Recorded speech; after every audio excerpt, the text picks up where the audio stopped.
Hello, thank you for joining me. This is going to be a video to go over the capabilities of the SerratedJQ .NET library.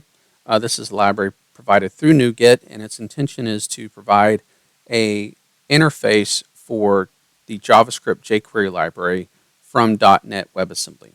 So this would be used in a case where you have a traditional web application, kind of a full stack architecture, but you want to replace your JavaScript UI logic with .NET C# code.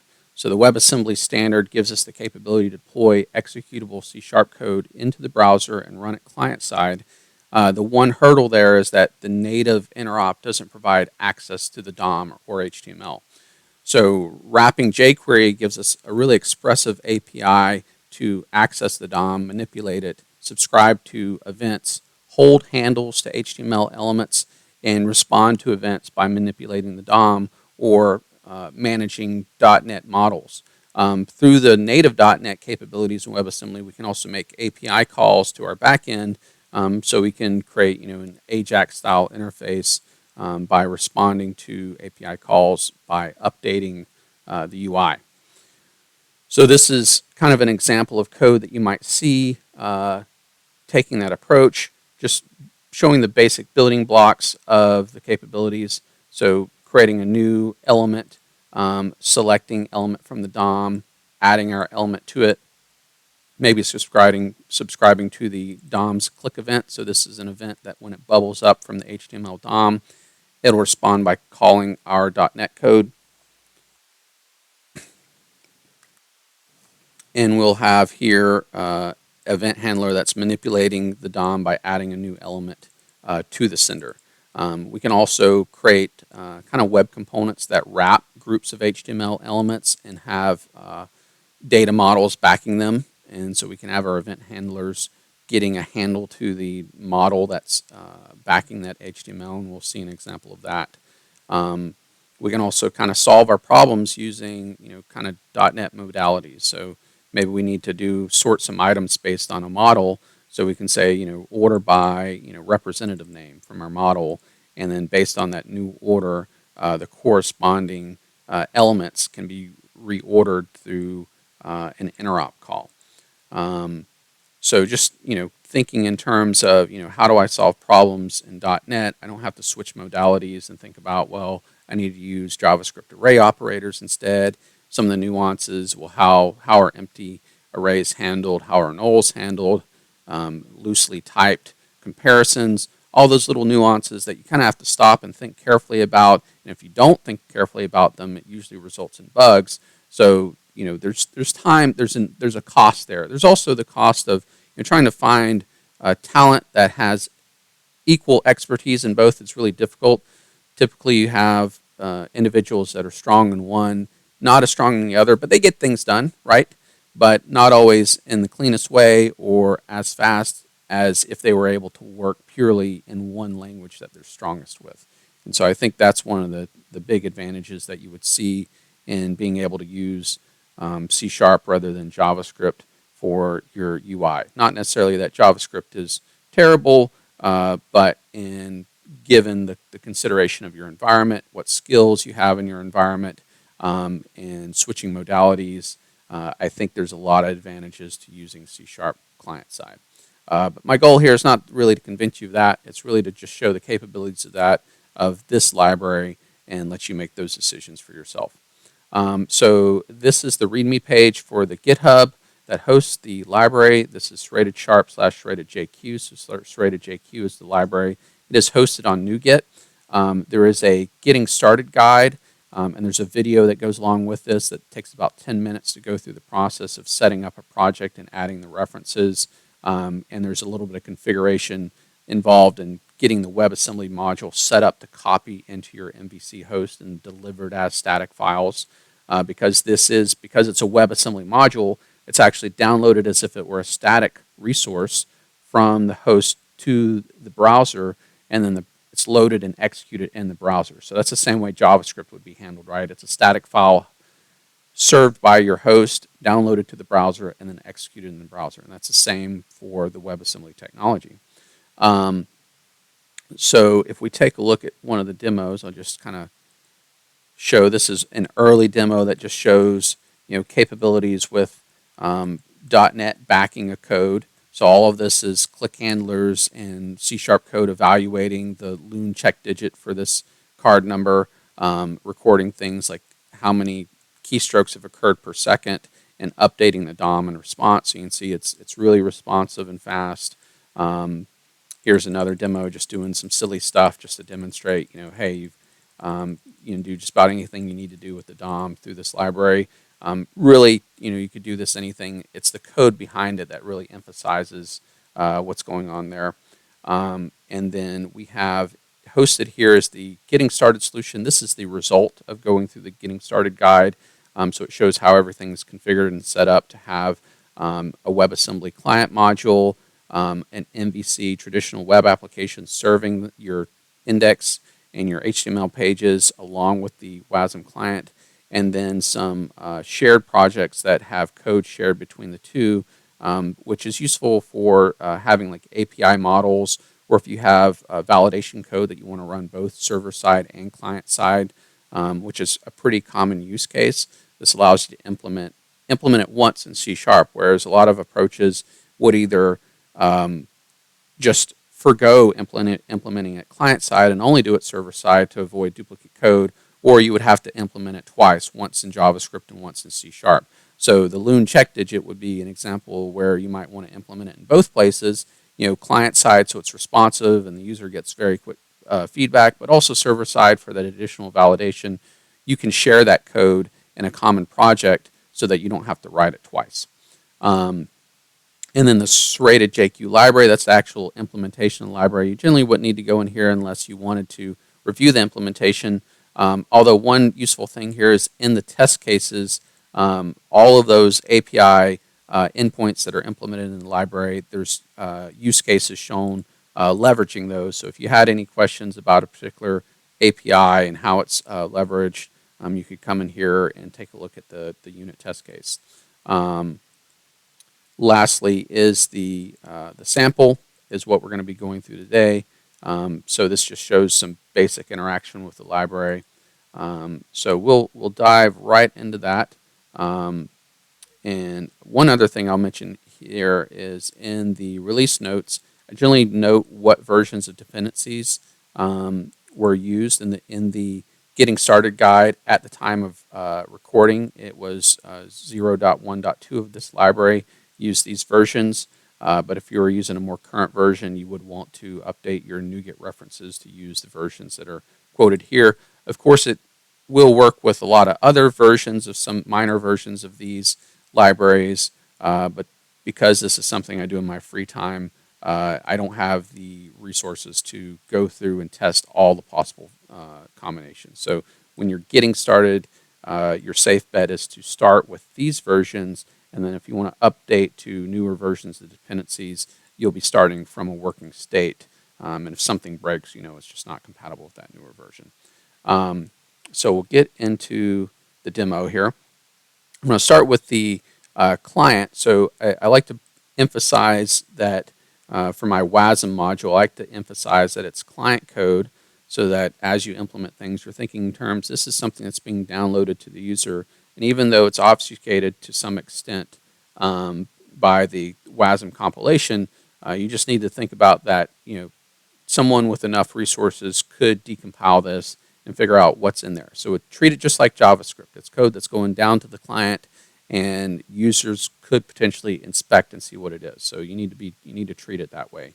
Also, you don't want to have references to projects. For example, I wouldn't want to reference my host project here or any projects that represent server-side code that I want to keep private. And so that's one of the reasons that I have usually a shared WASM client project. This is code that may be like API models or common validation code that I would consider safe for consumption in client side, but maybe it's also needed for server side.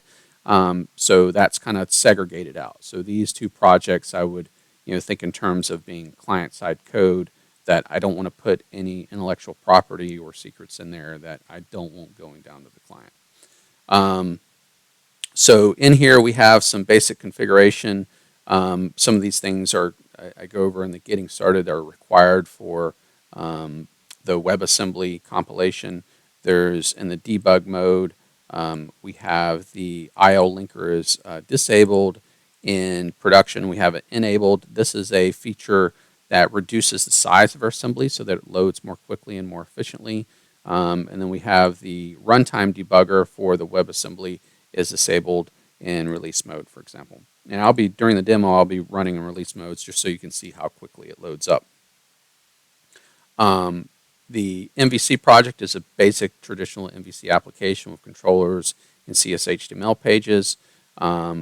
We have this MS build script in the WebAssembly client that copies the WebAssembly files from this project into the www root of the MVC application so they can be served. And then we have in the layout CSHTML of the MVC project, we've got some references to the JavaScript needed to bootstrap or quote unquote load that WebAssembly module into the browser. So there's work that has to be done to get the .NET runtime running in the browser and starting up. It's pretty quick, but it is an important part of that process. The program CS, this WebAssembly module is basically using the console application template. So once everything is loaded up in the browser and the runtime is running, the .NET runtime in WebAssembly is running, it will call our main entry point. And I've converted it from void to async task because we can await JavaScript promises through the interrupt. So whenever we see this console.writeLine, we'll see that in the browser console as it's executed.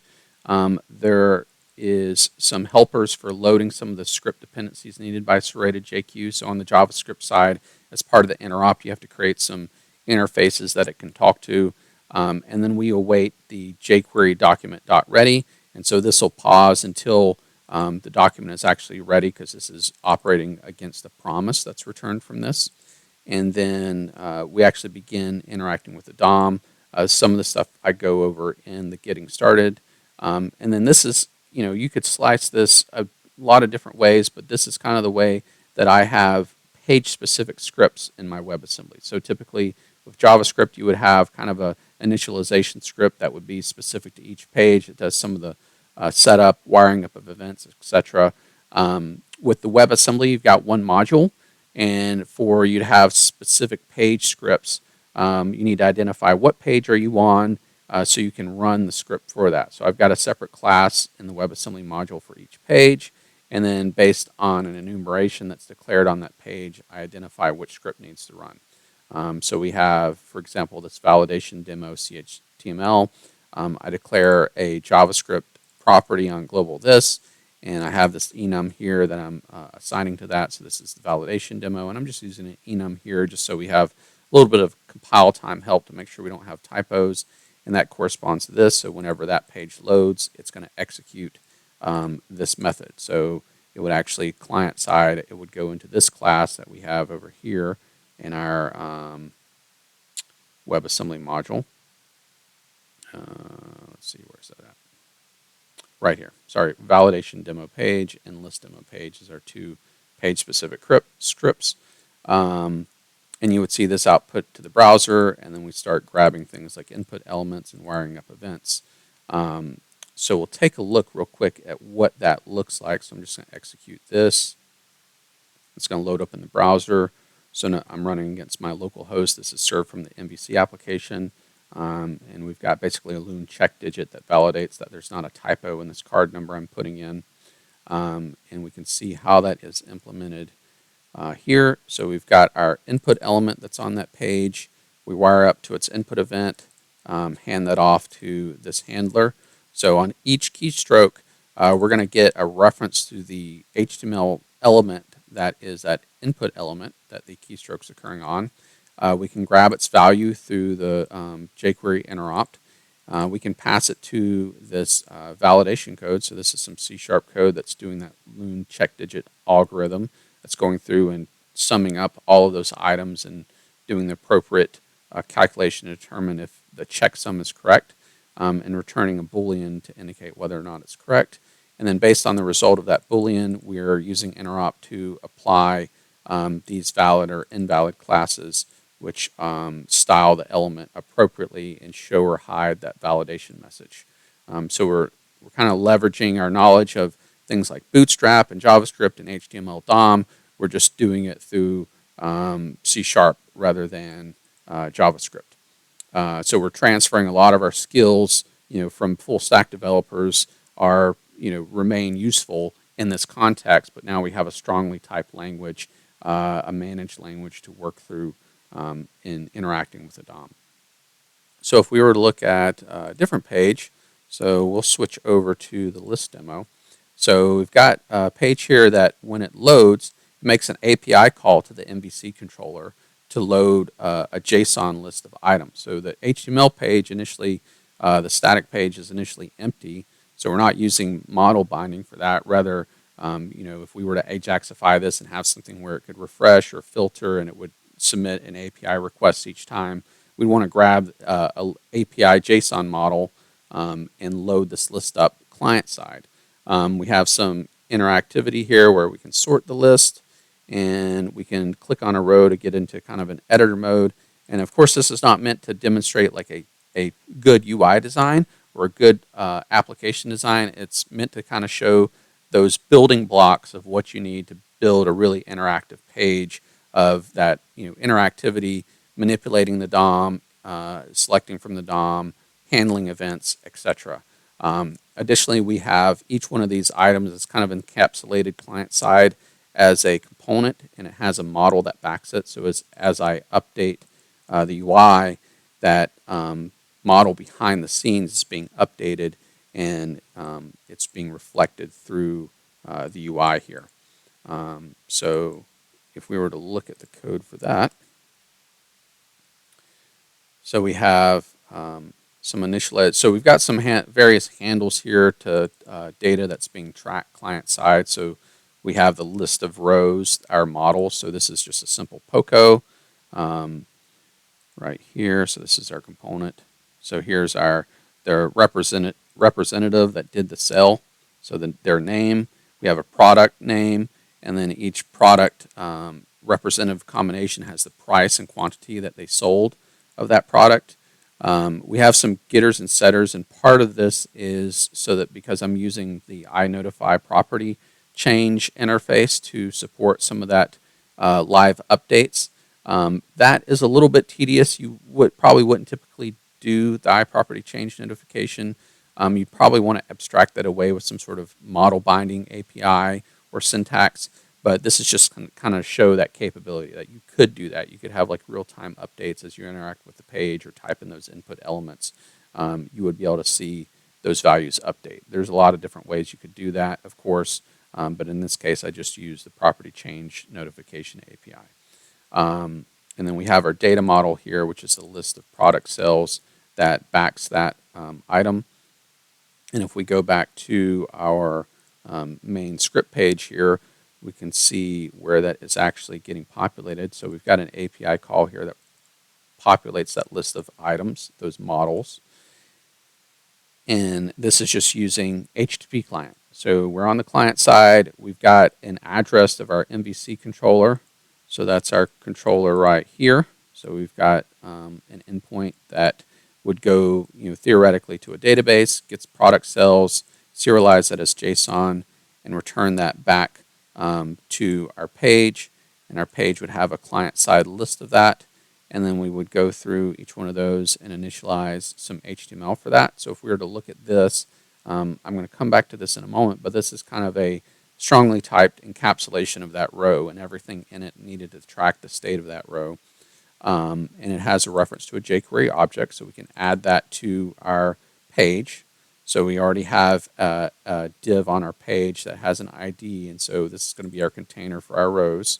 So I have a reference to that and can add all of our rows to that.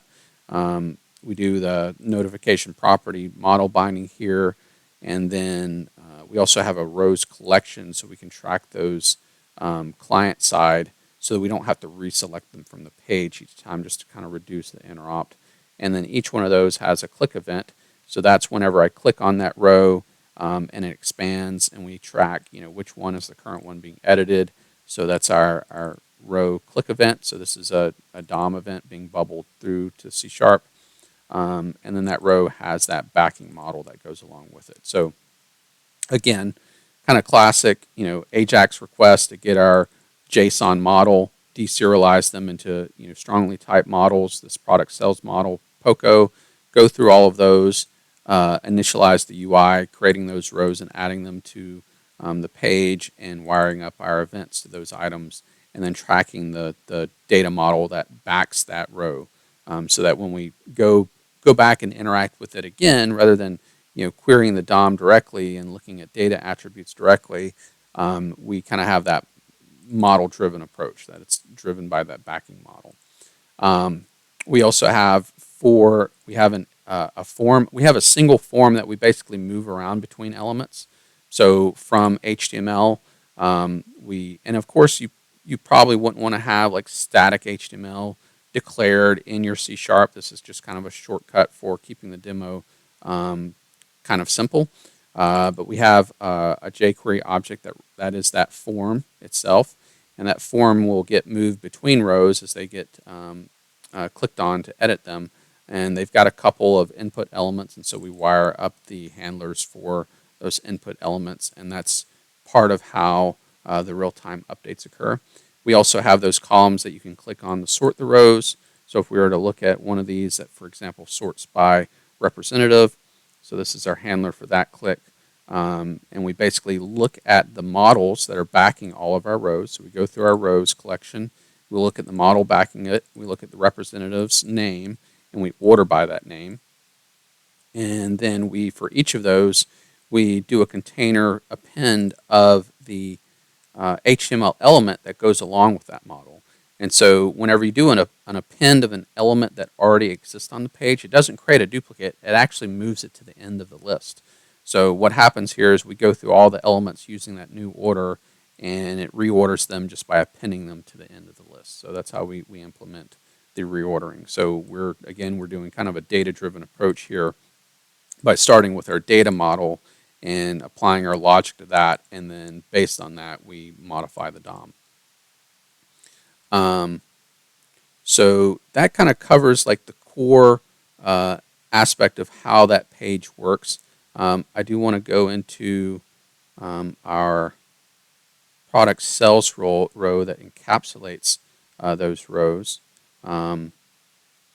So we have here the backing model. We have the reference to the UI element that goes along with that. It gets initialized from this kind of HTML template that takes our model data and interpolates it into the HTML. And of course, you would probably want to use a templating process that cleans this. You would actually want this HTML encoded. If there were a chance that an untrusted party could edit names, then you would be vulnerable to cross-site scripting attacks. So you would want to HTML encode any of this stuff. When you're using CSHTML, that happens automatically, right? So any templating library has to have protections for that. So we have our reference to an element that represents this row. We can wire up the click event for the row. So what happens is we are wiring up to the DOM click event, and then we're kind of a proxy for that event. We're exposing our own event that gets subscribed to in the page that manages this, and we can pass along with our event the reference to this item that includes the strongly typed model. So if we go back to our click event here, you'll notice it actually has the product sales row component here, and from that component we have access to the model that backs this element. And so this is one way, because we're working in C#, it becomes really easy to create encapsulations of UI components where we expose strongly typed events that include those backing models to the page that's managing those elements, so that they don't have to deal with some of the nuances of the UI. When you're dealing with HTML, you have kind of a homogeneous collection of UI components. They're not all the same type, right? Whereas in this case, we can represent, because we've wrapped this HTML component as a strongly typed model, it ensures that everything within it conforms to a specific structure. It has specific models of a specific type backing the HTML element, and it can expose events that are strongly typed so that we aren't doing unsafe cast or retrieving data in an unsafe, strongly typed, unstrongly typed way, loosely typed, and risking making errors there. We do have the capability to attach data to the UI objects. So we could, in lieu of having that encapsulated as a C# type, we could attach it directly using the .data. It is loosely typed in that when I retrieve data from the HTML model, I'm telling it what type I expect it to be. If somewhere there was an inconsistency where I set the data and retrieve the data and I didn't use the same type in both places, then I would get an exception here if I told it to retrieve it as a different type than the one that I saved it as. So it has to be able to coax that type on the interop side to an appropriate C# type that you're requesting here.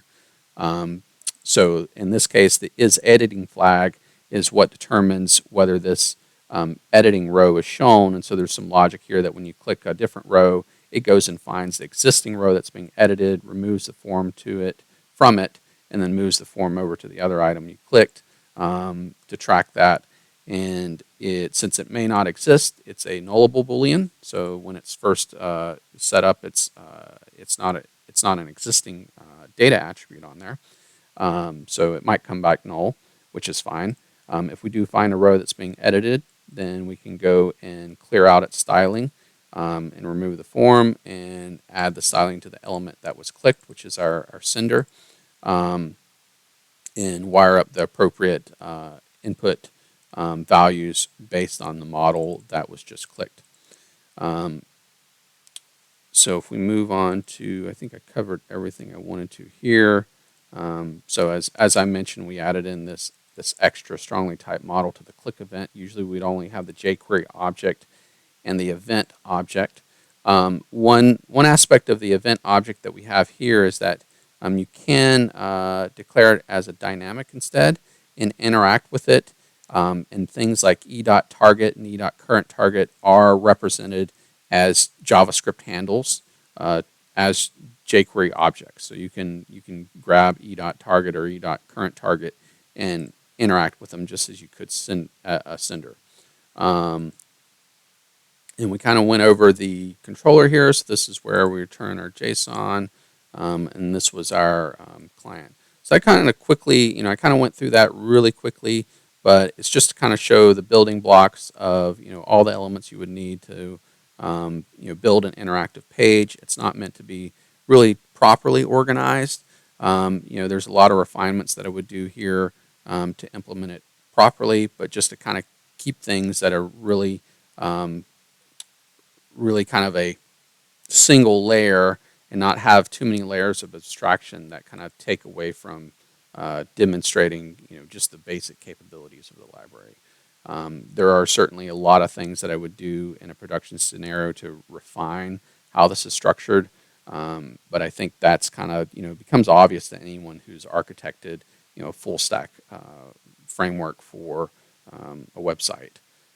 So hopefully that this is something that you would find useful. I have gone through a few iterations of this just recently. I completely rewrote it using some of the newer capabilities in .NET 7 for Interop. Previously, I was using more focused on some of the Interop capabilities provided by the Uno Bootstrap libraries, but a lot of those capabilities were superseded by .NET 7, and it's just been a while getting it up to speed using those features, even though they've been out for a little while.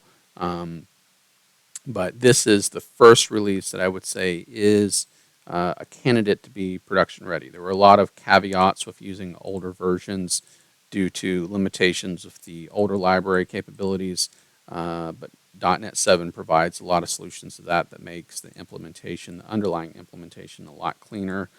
Things about how JavaScript objects hold references to .NET objects, etc.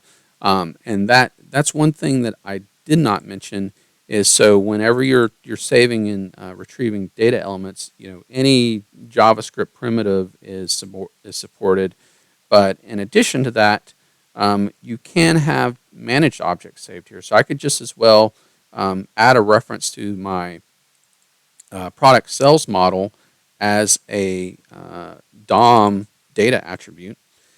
I would not be able to interact with it from the JavaScript side because it is a .NET pointer, but I can save it and then later retrieve it on the .NET side, and I can tell it, what is that type, that it's a product sales row or it's a product sales model when I retrieve it, and get it back as a managed reference and interact with it just like I would any other managed type.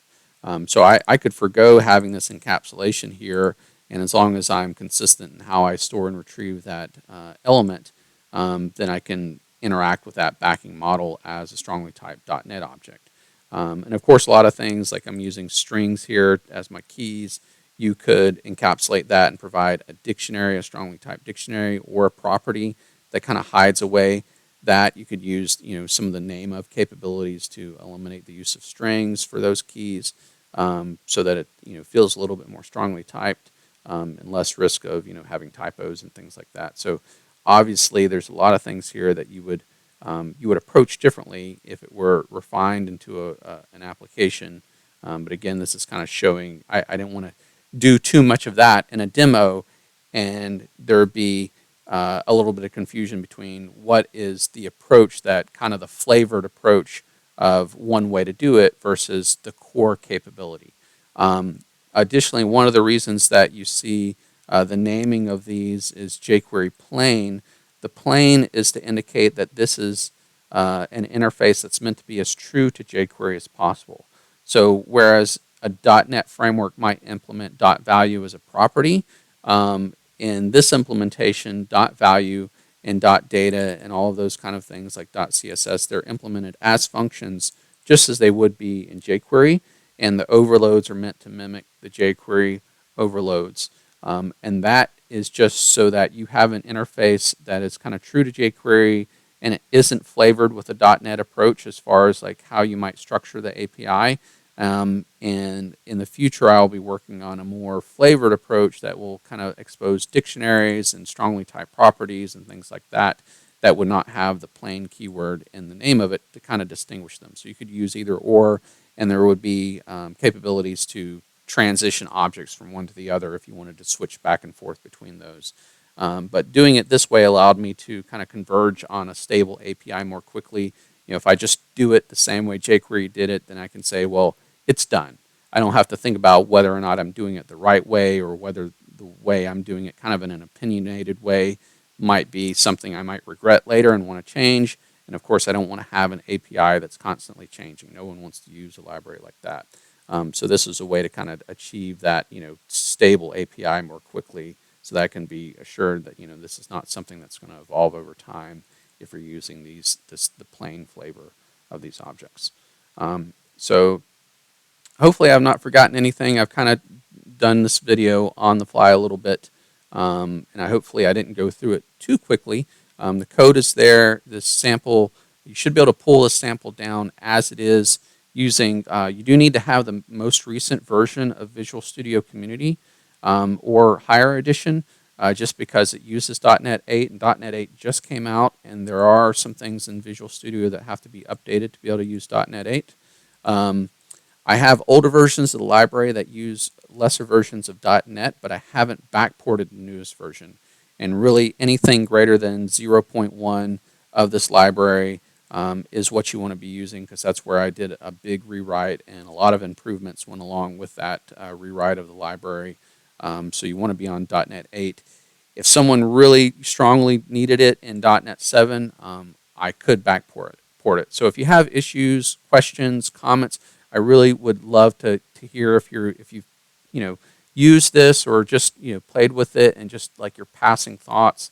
I'd love to get feedback. You can post in the discussion of the GitHub page any of your thoughts. If you have any issues, of course I'm doing this in my free time, so I might not be able to respond quickly, but this is something I'm really excited to be working on, and I hope maybe even if it doesn't become something that's mainstream, it will kind of inspire others like Microsoft to consider implementing WebAssembly frameworks that aren't dependent on Blazor and would be useful in traditional MVC applications, because I think as far as you look, the ecosystem of .NET and how many people are full stack developers and what it would take to transition to frameworks like Blazor and legacy applications, I think you really are still going to see full stack traditional applications playing a strong part in the future of the web, and we really need to embrace WebAssembly to accelerate the ability to quickly and efficiently implement UI logic for these applications. And I think a lot of people would agree that some of the, the highest maintenance cost of these applications is sometimes in the UI logic, just because of how things evolve with implementing JavaScript. Sometimes it's not managed as carefully as you would your C# code. So I see, even if this specific library, my implementation doesn't see mainstream use, I think that there's a void there that someone's going to fill eventually, of providing that capability where you can stick with your traditional web application. Certainly, I don't disparage things like Platform or Blazor, but I think that they don't fill all the needs of today's web application as efficiently as a traditional web application would. And I think, again, a big part of that is just looking at the skills that are out there and leveraging existing skills and existing knowledge and existing libraries as well. When you move to some of these UI platforms, you kind of go away from the ability to leverage a lot of the libraries that are out there for UI components, and because you have to work within their world, and you get a much smaller set of code that you can leverage, and you start having to re-roll your own logic for certain things. So I think you want to be able to stick with an architecture that allows you to leverage all of the skills and code and libraries that are out there in a traditional web application, but maybe move away from JavaScript if that is a pain point for maintenance and enhancements. So I'll conclude it there. Hopefully I didn't forget anything. And again, if you have any questions or comments, feel free to post in the discussions. Take care.